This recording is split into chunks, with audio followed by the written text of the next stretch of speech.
आते हैं question number 16 पे बेटा।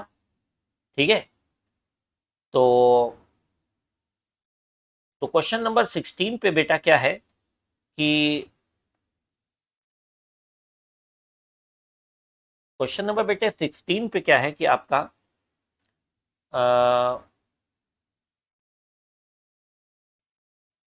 क्वेश्चन नंबर 16 में 3 इक्वल चार्जेस रखे हैं। ठीक है बेटा, क्वेश्चन नंबर 16 में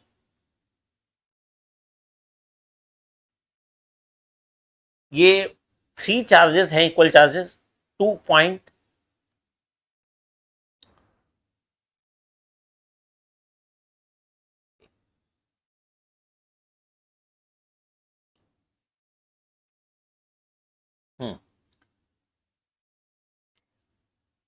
तो बेटा हम क्वेश्चन नंबर 16 करेंगे। अब इसमें क्या है कि 3 इक्वल चार्जेस है ना, इनकी तीनों इक्वल चार्जेस की वैल्यू कितनी है, 2 × 10⁻⁶ कूलम है, are held fixed at the 3 corners of equilateral triangle के 3 कार्नर पे रख दिए गए हैं, और इसकी साइड कितनी है 5 सेंटीमीटर है ट्रायंगल की, और हमें किसी एक चार्ज पे बाकी 2 चार्ज के ड्यू टू फोर्स निकालना है। तो इस क्वेश्चन को समझने के लिए सबसे पहले हम थोड़ा बेसिक्स करेंगे कि जैसे वेक्टर ए है और ये वेक्टर बी है और इनका रिजल्टेंट ये आर है, पैरेललोग्राम मेथड के अकॉर्डिंगली ए और बी के बीच एंगल थीटा है और रिजल्टेंट कितना है बना रहा है angle alpha. Vector R equal to कितना है ए प्लस बी होता है, तो R equal to √a² + b² + 2ab cos theta होगा। अरे tan अल्फा का फॉर्मूला कैसे निकालते हो, डायरेक्शन वेक्टर आर की कैसे निकालोगे रिजल्टेंट की, उसके लिए फॉर्मूला होता है tan अल्फा इक्वल टू कितना b sin theta upon a + b cos theta. तो ये A B C equilateral triangle है, ए पे रखा है charge q1 equal to 2 10⁻⁶ coulomb, B पे कितना रखा है q2 2 10⁻⁶ कूलम, और सी पे कितना चार्ज रखा है q3 2 10⁻⁶ कूलम रखा है। ठीक है कि नहीं। अच्छा, ये 5 सेंटीमीटर का मतलब 5 10⁻⁻² मीटर, 5 10⁻⁻, हमने सेंटीमीटर को मीटर में बदल लेना है। ओके, तो इक्विलेटरल ट्रायंगल है तो क्या है, कितने एंगल होंगे 60 60 60, ये कितना एंगल 60 डिग्री का होगा, 60 का होगा, ये कितना होगा 60 डिग्री का होगा। ये Q1 क्या करेगा, इस Q3 को रिपेल करेगा नीचे की तरफ, तो ऑन सी, तो सी है ना, ये C on C due to A, और ऐसे सी पे ये बी वाला क्या करेगा on C due to B इधर की तरफ करेगा, ये ना ये दिख रहा है ना, ये ऐसे जा रही ना, और इस ए ने ए पर जो Q1 चार्ज है उसने सी पे जो Q3 चार्ज है उसको नीचे की तरफ दिख रहा है ना, ये ऐसे, इन दोनों का रिजल्टेंट क्या होगा बीच से होकर जाएगा एफ। ठीक, ये निकालना है बेटा हमको। तो क्या होगा कि एट सी पे अब हम ये प्रिंसिपल ऑफ सुपरपोजिशन निकाल यूज करने जा रहे हैं। तो सी पे क्या होगा, नेट फोर्स जो होगा वो एफ सी बी, मतलब सी पे बी के ड्यू टू फोर्स और सी पर ए के ड्यू टू फोर्स, दोनों का वेक्टर सम करेंगे। तो आपको पता है वेक्टर सम सिंपली तो करते नहीं, क्या कौन सा फॉर्मूला यूज करेंगे, R equal to √a² + b² a² + b² + 2ab cos theta. यहाँ ए कितना है आपका एफ सी बी। अब आप कहोगे सर हमें कैसे पता चलेगा वेक्टर ए कौन सा लेना है वेक्टर बी, भैया रिजल्टेंट जिसके साथ एंगल एल्फा बनाएगा उसको ले लेना ए वेक्टर, यानी कि एफ सी बी को ले लेना वेक्टर ए। जिसके साथ एल्फा नहीं बनेगा ये वाला एंगल नहीं बनेगा, ये कोई भी एंगल नहीं लिखा है ना, इसके साथ तो हमने एल्फा लिखा है, इसके साथ नहीं, जिसके साथ नहीं लिखते हैं वो वेक्टर बी हो जाएगा। ठीक है, तो एफ सी बी कितना है 1/4πε0, सी पे कितना है Q3, बी पे कितना है Q2 अपान बी सी का स्क्वायर हो गया।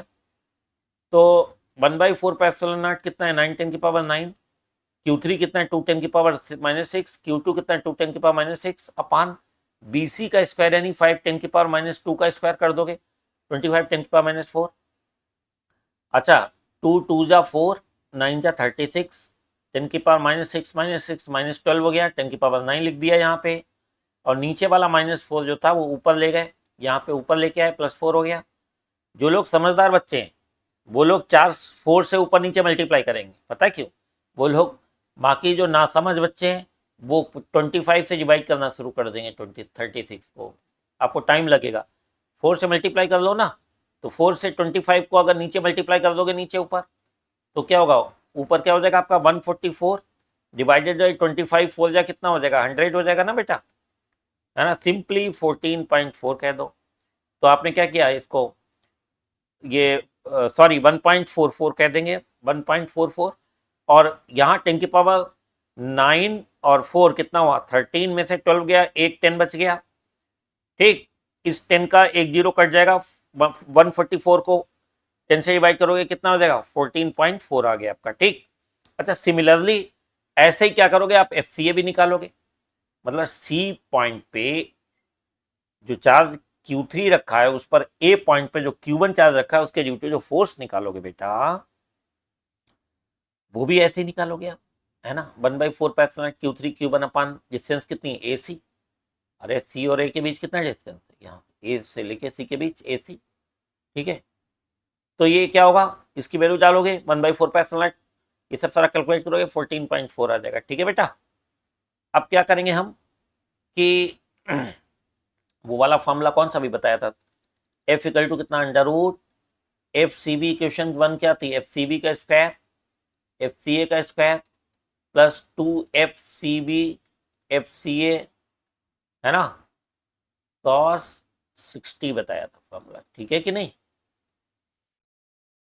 तो ये इसमें इक्वेशन 1 थी। इस इक्वेशन 1 में आप वैल्यू डाल दीजिए, एफ सी बी की वैल्यू डाल दी, एफ सी ए की वैल्यू डाल दी, F C B F C A value डाला, तो cos 60 की वैल्यू क्या होती है, हाफ होती है आपकी, ये cos 60 की वैल्यू क्या होगी, हाफ।